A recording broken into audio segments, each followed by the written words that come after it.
Hi, welcome to the Azure DP900 Data Fundamentals video series. Like my other video series, in this video series we will be discussing some of the important questions which are very relevant for the exam. Now in the exam you can see similar or same questions. It is important to understand the concepts. This is a very fundamental exam. So your concepts on ETL, database and reporting, Power BI should be strong.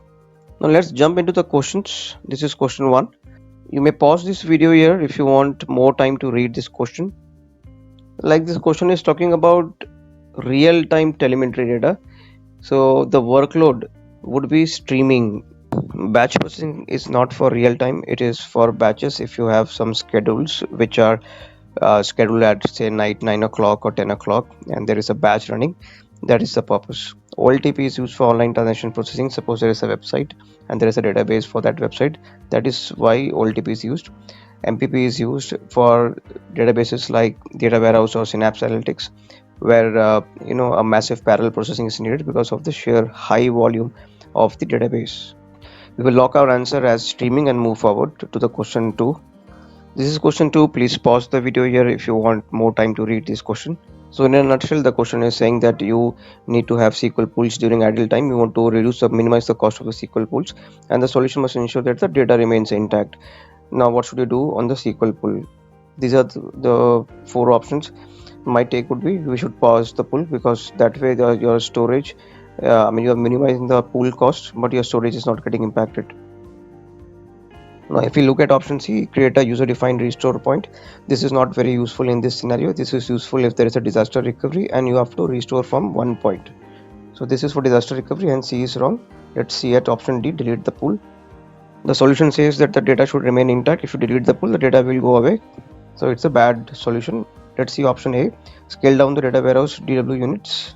So this will scale down permanently, and even during the night for 8 hours this will be scaled down and your performance of this job will get impacted.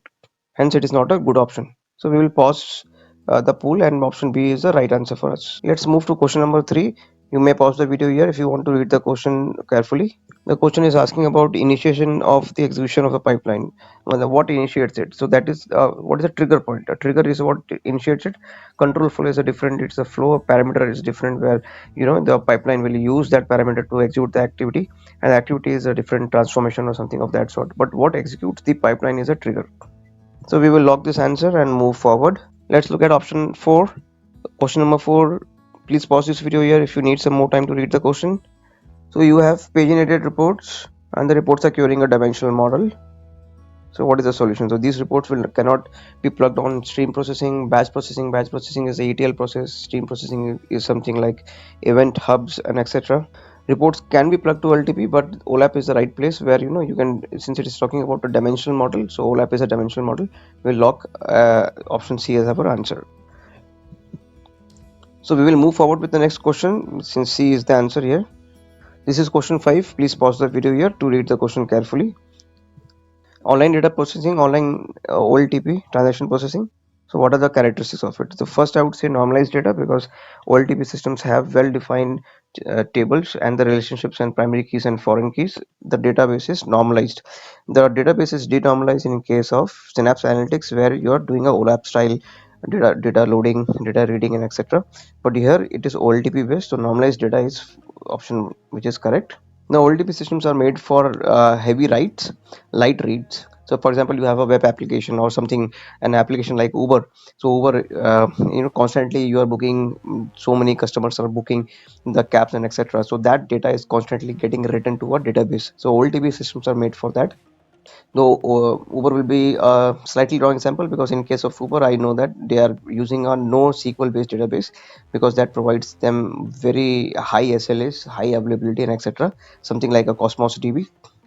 But the crux is that these kind of OLTP systems, they will be heavy on writes, so you will have to design your schema on writes, and then you will have heavy writes and moderate reads, because the website is constantly writing the data there, that it is designed for heavy writes and moderate reads.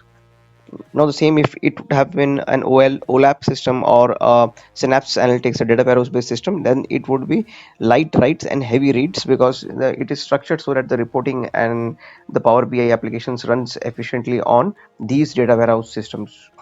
So we will lock our answer. We have three options and we have selected these three options. Let's look at question number 6. Please pause the video here if you need some more time to read this question.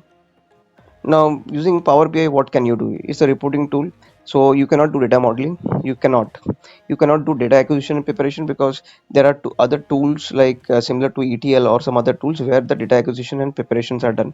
So these two are out of questions. You have to choose two options. So A and B would be your options.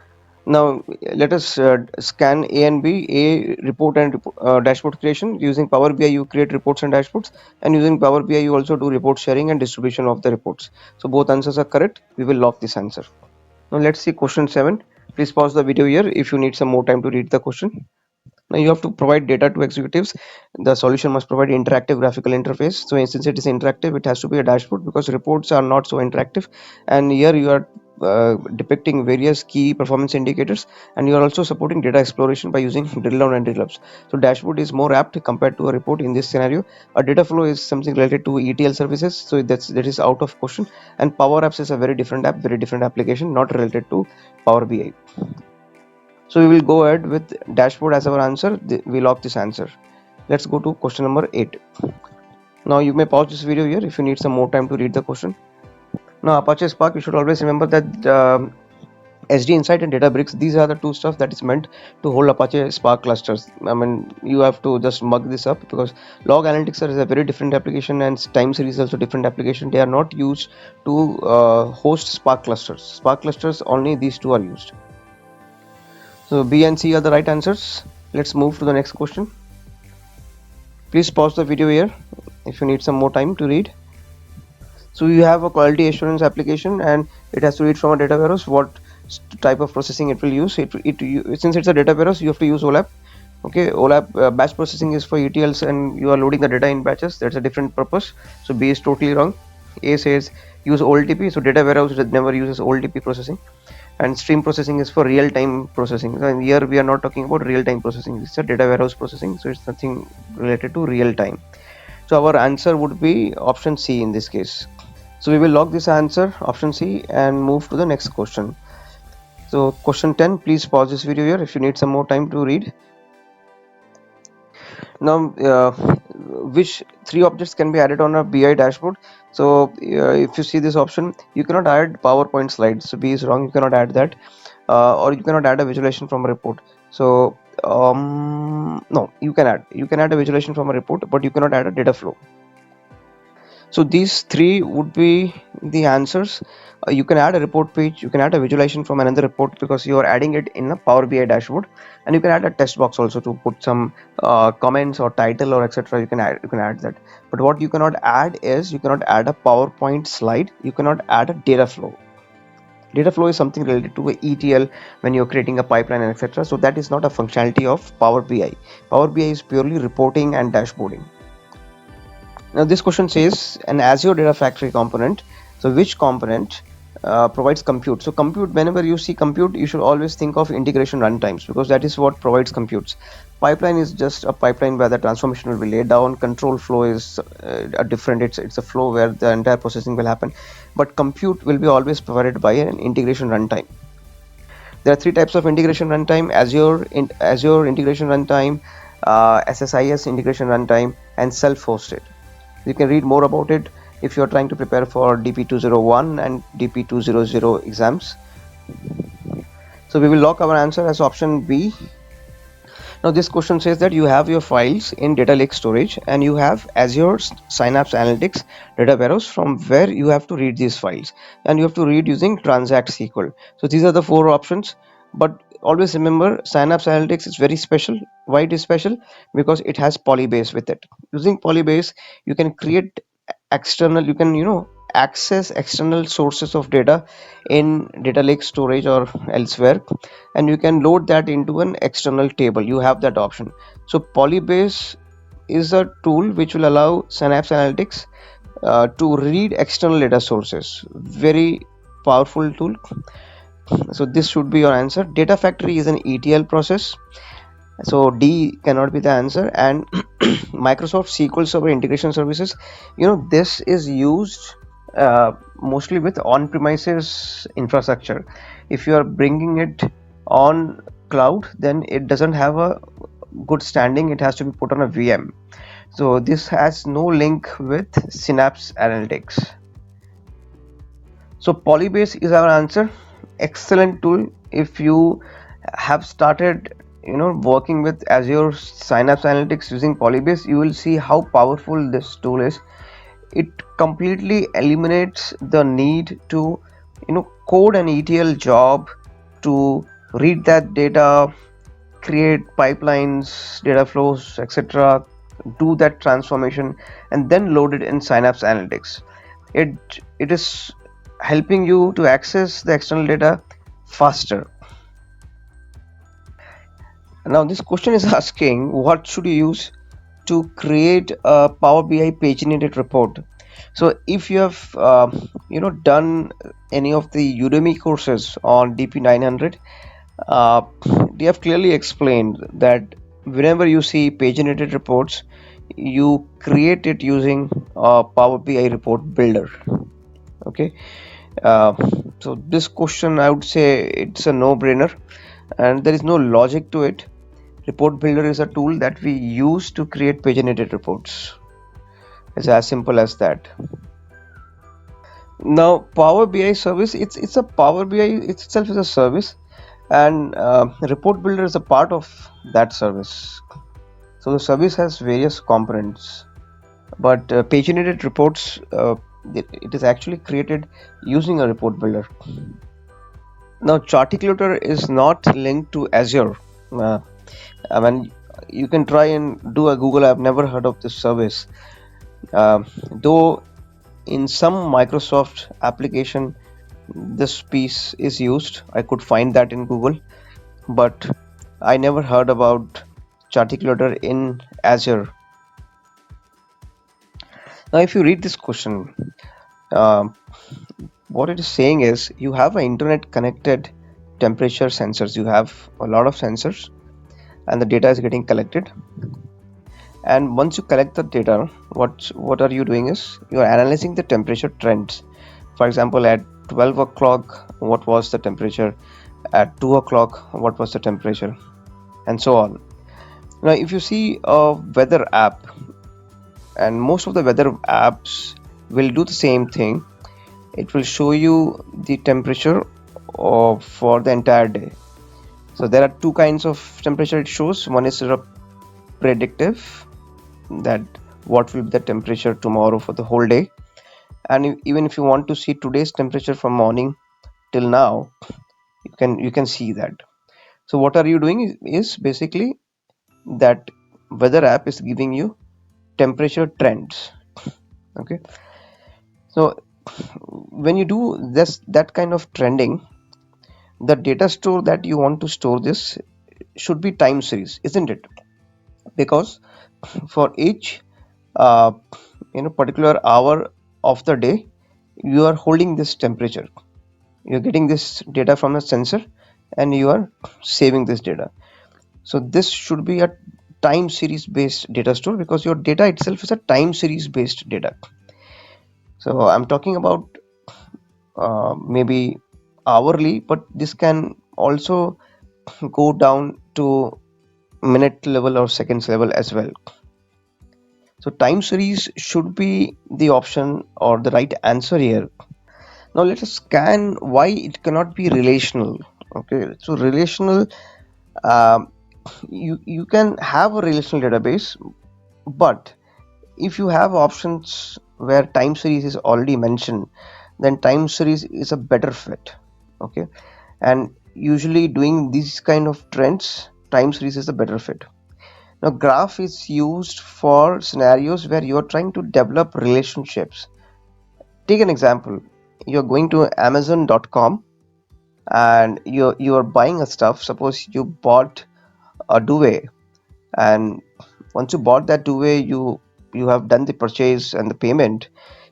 Post that, you see that it also gives you recommendation that people who bought this two-way uh, were also interested in these five different items.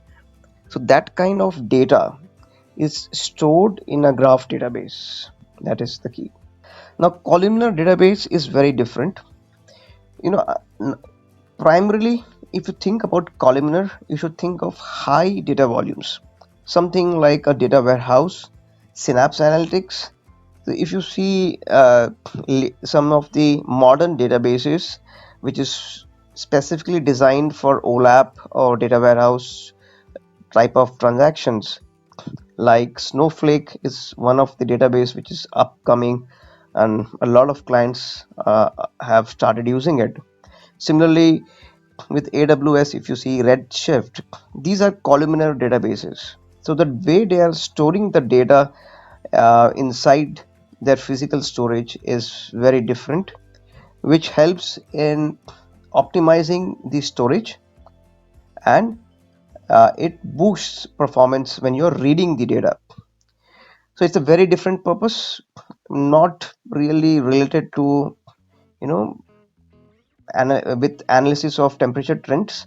Though you can do it, it's a long shot, but if you have time series store, that is a better option. So we will lock option B and move forward. Now in this question, if you see, it is talking about the non-relational data store.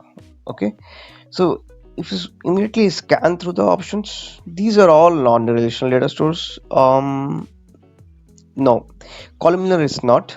Columnar is most likely a relational data store. So B is out of question. Now our answer has to be between A, C, and D. We have to choose one answer. Another thing it is saying is, you know, this data store, it should be optimized for storing text, video, audio files, and virtual disk images. For example, you have a mirror image of your laptop, of your operating system, and the entire laptop. If you have that mirror image, you want to store that as well. Okay, so now what will you have to store? You have to store data, you have to store metadata, and you have to store a unique ID for each file.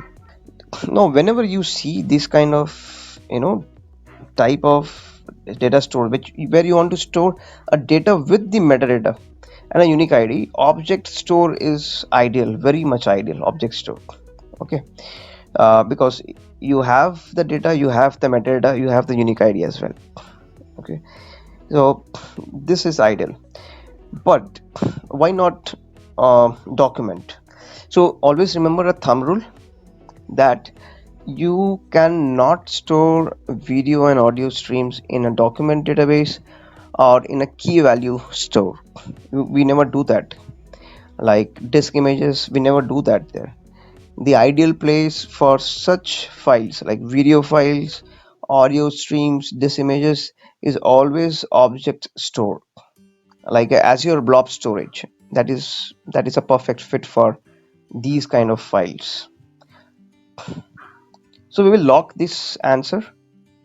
Now, if you see this question, what it is saying is your company is basically designing an application, okay, and it will write very high volumes of JSON data. Okay, so what data store should you use? So everything is a JSON. JSON is a document, and since it is writing documents, you should use a document store. That is the perfect fit for it. Okay, columnar is a relational database, something like AWS Redshift, or I think Azure Synapse, specially meant for data warehouse, huge amount of data, which is OLAP style database, and etc. So columnar is out of question, and graph is used for heavy relational stuff. Like I explained, Amazon.com, you get suggestions. If you choose some product, you get suggestions. People who buy this also buy this and this. Such kind of stuff is stored in graph. But here we are, it's very simple. JSON is a document, and you should put in a document store.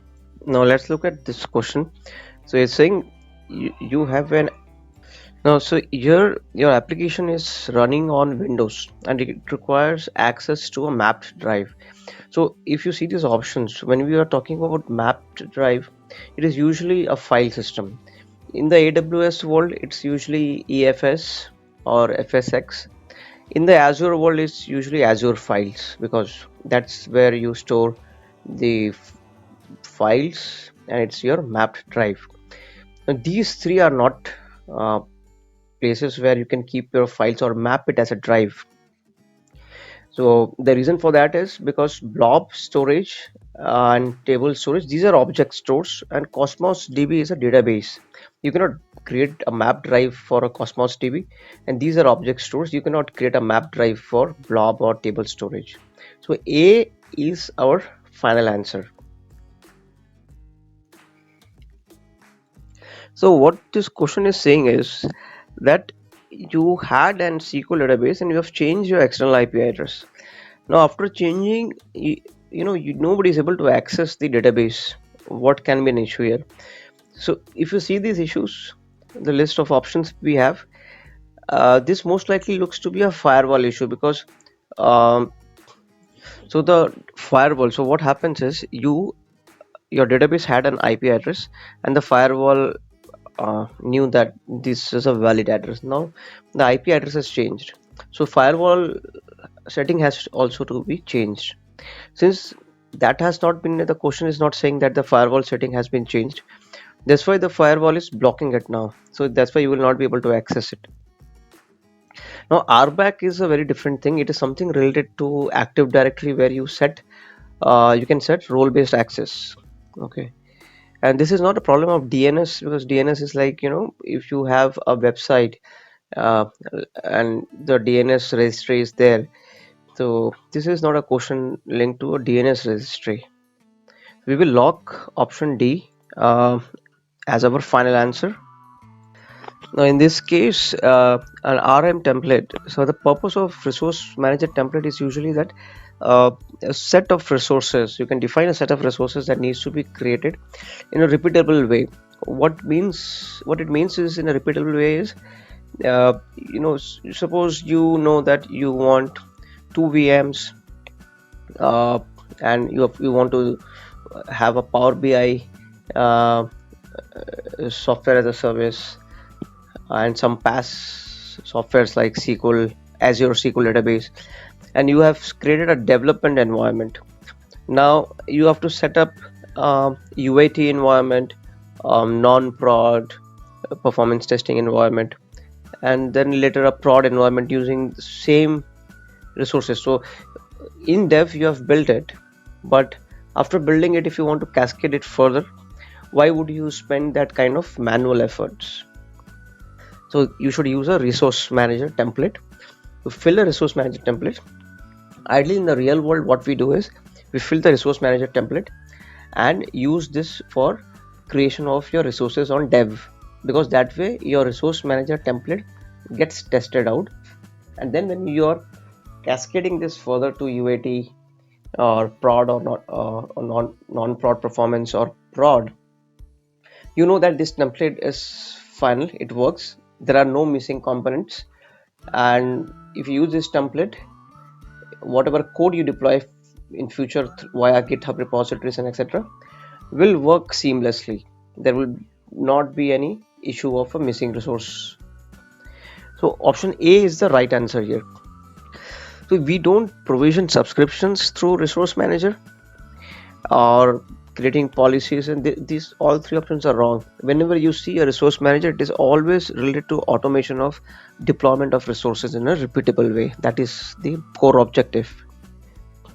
Now this question, right, it says that there is an e-commerce application and it reads and writes to Azure SQL database. What type of processing it does? So this is a no-brainer because it does OLTP, because stream processing is used for real-time analytics, something sort of, if the question says Internet of Things or some sensors, those sort of stuff, then you use stream analytics. And batch processing is something linked with the ETL process. So if you have a certain set of data that has to be loaded in a batch, say at night, through the nightly process, that is the purpose. But this website is something almost You have a database, and these are all OLTP transactions. It's a normalized database. It is designed for heavy reads, heavy writes, not and light reads. That is the purpose. And OLAP is purely a data warehouse related stuff, something related to Synapse. And here we are talking about SQL database. It's not Synapse, so it cannot be OLAP. So we will lock option D as our final answer. This brings us to the end of this video. We will again meet in the part 2 of this video series. Please subscribe to my channel. It keeps me very strongly motivated to put in more such contents. Do like my videos. If you have any comments, please drop in.